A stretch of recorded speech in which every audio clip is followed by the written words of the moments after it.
Hello and welcome to my unboxing of Aeon's End Legacy of Gravehold. I'm one of the lucky guys from Europe that already received their copy. But as you might hear, I'm not a native speaker, so apologies in advance for any mispronunciations. This will be a spoiler-free review, unboxing. So we'll just open the box, see what's inside, but we'll not open any of the envelopes.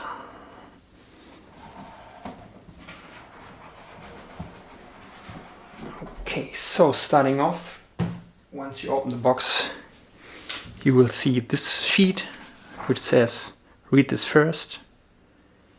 If you want, you can pause it right here and read what happened so far.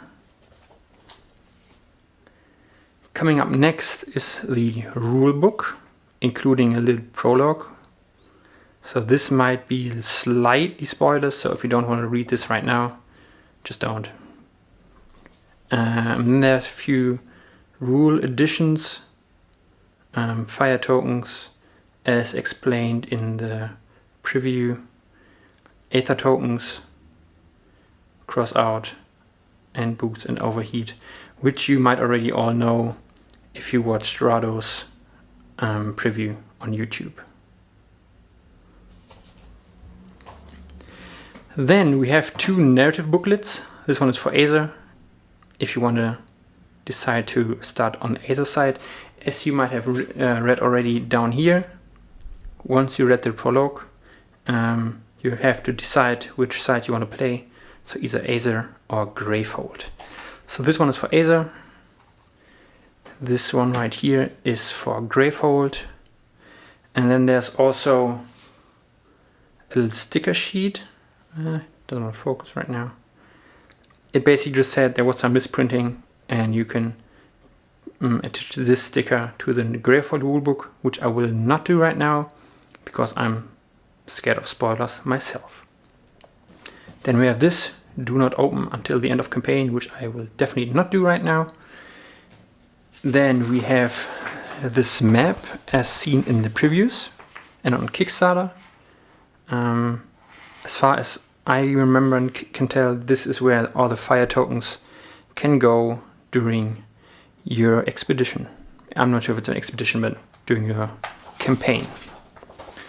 Then we have some insights. It's huge, as you can see.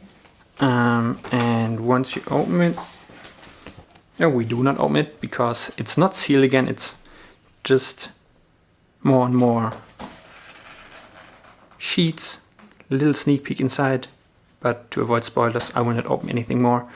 And I can take a peek at it for you and just say sticker sheets 1 to 7. So a lot of stickers for your campaign. Then we have a lot of tokens. These are your basic tokens as you might know them from previous games, with our player numbers up here. Charge tokens here, life tokens up over here, and these are new Nemesis tokens. If you have played any previous Aeon's End games, this does look a little bit like the Gate Witch, right? From War Eternal. So we'll see, maybe we'll face her in the campaign. We don't know.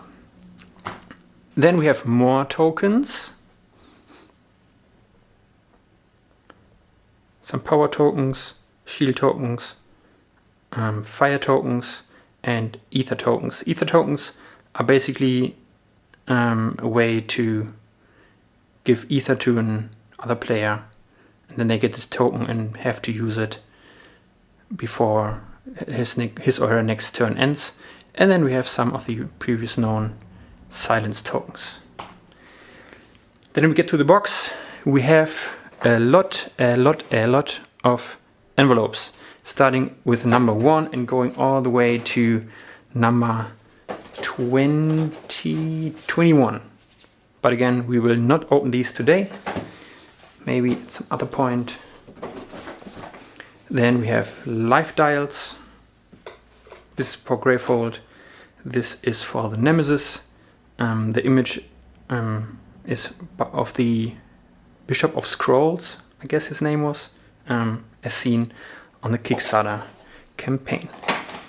We have our breaches, as you might expect, because we need breaches as a breach mage. And then we have all of our stop decks.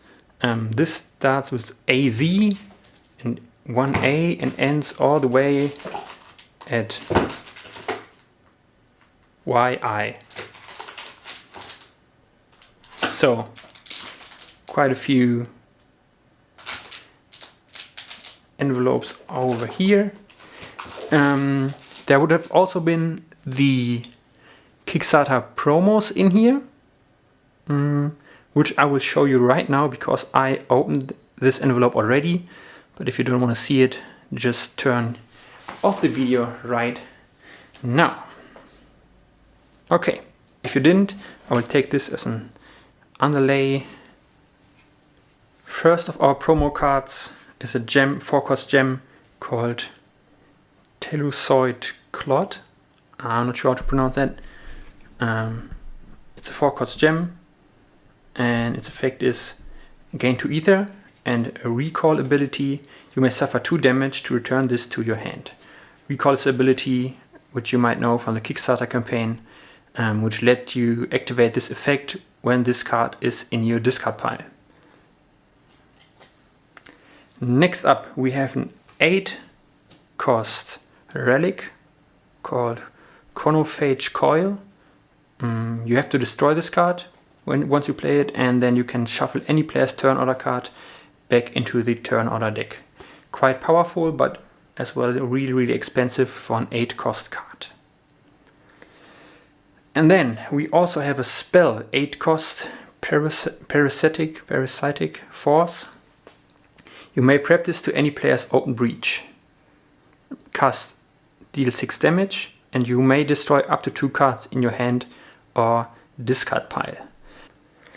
This is all I have for now for the Legacy of Gravehold box, but next up I will look at the accessory pack and the Runes expansion.